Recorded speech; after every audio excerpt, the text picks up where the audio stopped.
Здравствуйте! В эфире прогноз погоды на телеканале Милет. Жители Уганды, что находится в Африке, не боятся грома, ведь гроза приходит сюда где-то 250 дней в году. Уганда – самое грозовое место на Земле. Ну а в конце ноября в Москву пришла настоящая весна. Температура повысилась до плюс 3 градусов тепла. На улицах много талой воды, сквозь быстро плывущую облачность слепит яркое солнце. А теперь о погоде на Крымском полуострове. В Севастополе утром пасмурно, температура воздуха прогреется до плюс 1 градуса тепла.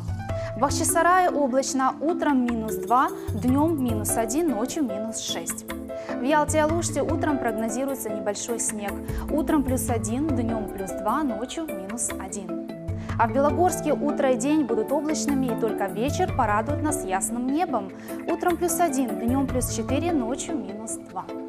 В Судаке малооблачно, столбики термометров покажут плюс 1 днем, ночью минус 1. А в Феодосии днем плюс 2, ночью температура воздуха прогреется до 0. Облачная погода будет держаться в Керчи до самого вечера. Днем плюс 2, ночью плюс 1. В Ленино и Кировском на протяжении всего дня будет небо покрыто облаками, без осадков.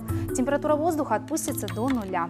В Советском и Нижнегорском районе облачная погода. Утром пасмурно, минус 2, днем минус 1, ночью минус 3. В Джанкое также пасмурно, днем плюс 1, ночью отпустится до минус 4.